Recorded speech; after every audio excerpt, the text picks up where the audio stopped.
Hey everyone, welcome back to another video. So in this video, we're going to take a look at a comment I had on my previous video where we looked at Christing and anointing and what Christing actually means. This comment says, Christ equals anointed one, which is the normal go-to for people who don't actually know the original Greek text, what a Christ means and what to Christ means. Christing means, I'll put it up here, rub and smear in the original Greek. Christ equals anointed one, which is a drugged ointment. Now, we showed ointment last time. Ointment is applied by rubbing and smearing, which in the ancient Greek context was to Christ. He says, Moses gave a recipe for cannabis, cannabosum, ointment in Exodus 30:23. It was mistranslated as calamus. The recipe is mentioned by Jesus as being used for healing in the New Testament. Sula Bennett did research into this. So we're going to look at the Hebrew text and see what it says. And then we're going to look at the Greek text, the Septuagint, and see what it says. And see if we can discern which one is the original and which one is more technical. And the people who are doing the research into this to see where they're coming up with these ideas, because this does not mean what you think it means. And I don't fault this guy for believing the narrative we were told for the whole time, that the Hebrew is the original, which he actually says down here in his latest comment. It was written in Hebrew. It was, but it wasn't written in Hebrew first. That's the whole point I'm trying to make. I'm with you there, drugged ointment, but it's not cannabis. When we show them the reality in the text and what it actually says, then I hope we can have a new understanding and go forward with some way of looking at this. Like, I can take my blinders off and go, okay, it wasn't the Hebrew wasn't the original. I'm going to stop believing this lie, because the Greek is so much more technical, far more advanced than ancient Hebrew. And we're going to take a look at why and how. Let's go. Here's what the Hebrew says in the English translation. Take spices, myrrh, cinnamon. I'm highlighting words that are very important that we're going to talk about in the Greek. Myrrh, cinnamon, 200 shekels, cane, there we go, here's the word, eukaina, and boshem, sweet smelling cane. So these are the two words that he's claiming, and he's claiming that Sula Bennett, who we'll have a look at, she's actually an anthropologist, did this research. So these are the two words that he's using from the Hebrew. Now you can see how you could transliterate this and get cannabis out of it. Because look, Eucana Bashem. So if you didn't know what these two meant and you're hearing that and you go, Eucana Bashem, oh, cannabis, you could pull that. But that's not what we're doing with the Greek Septuagint text.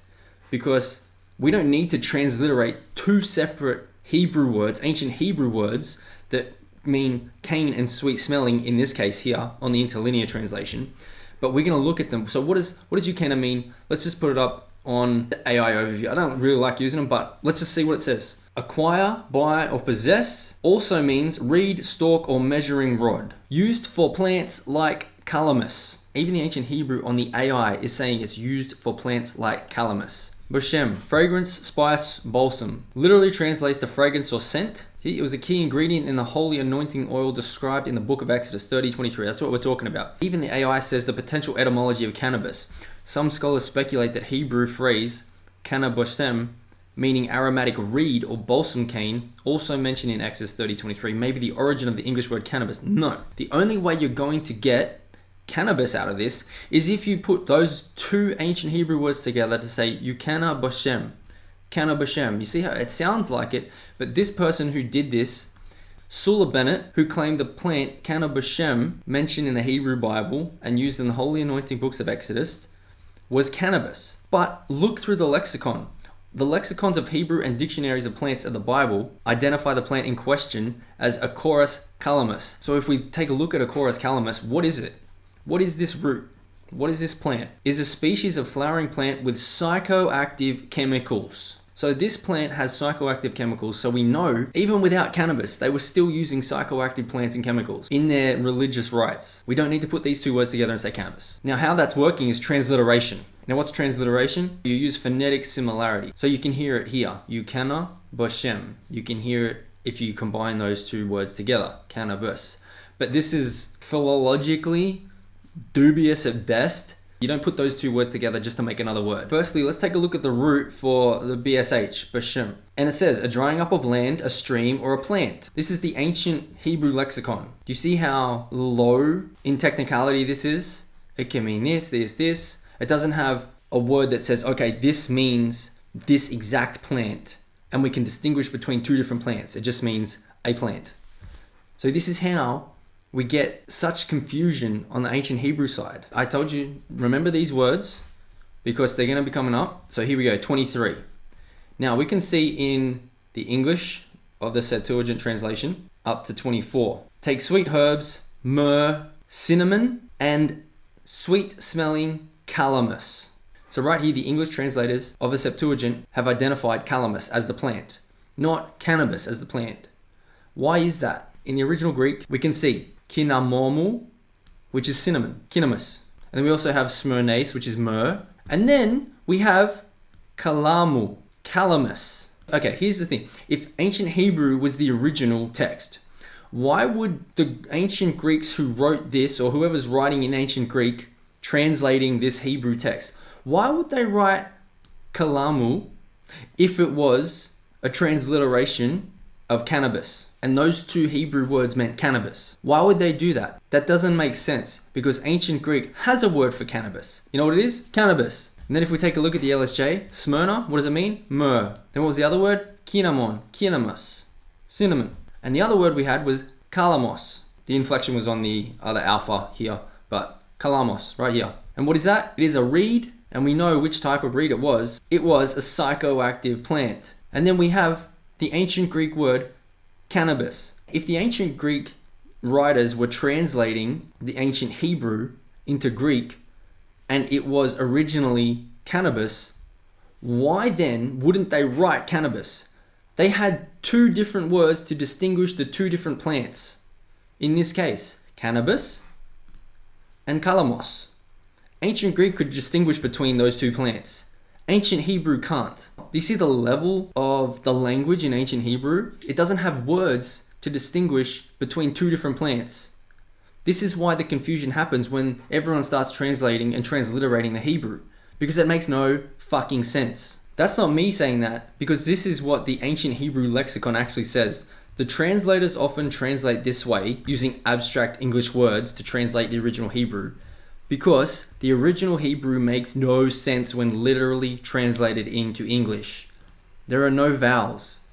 So this isn't me saying this. This is the person who wrote the ancient Hebrew lexicon. It makes no sense when literally translated to English, okay? That's the level of languages we're talking about. Ancient Hebrew, which makes no sense when translated, and they have no vowels, and they can't distinguish between two different plants.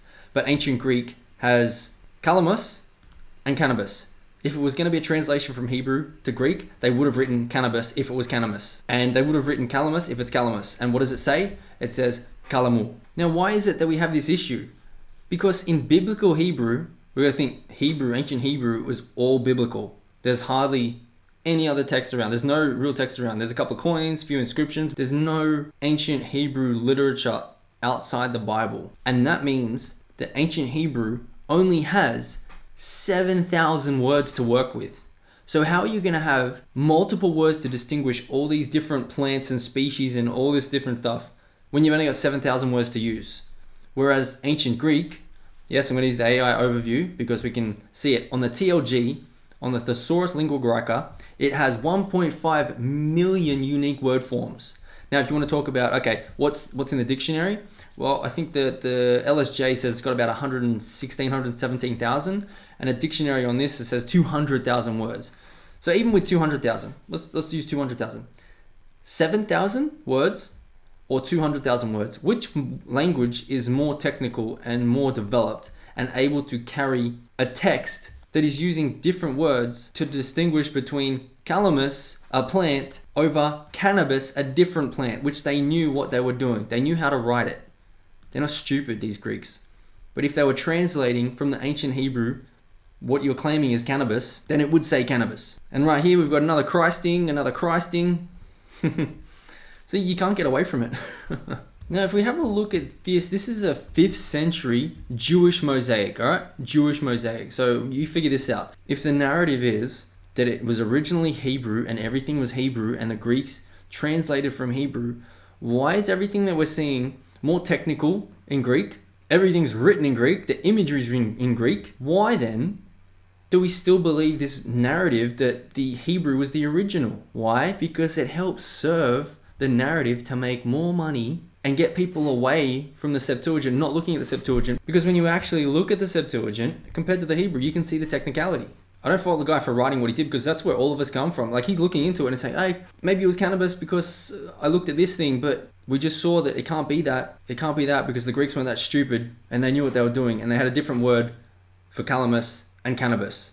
In this case right here, this is not cannabis, but it is identified by the Greeks, calamus, and identified by this description here as a plant with psychoactive chemicals. Ancient Jews were using psychoactive chemicals in their mixes of drugs and whatever else you want to call them for their religious rites and ceremonies. So right here, more evidence of ancient drug use in the Jewish texts and Judeo-Christian texts, you want to call it.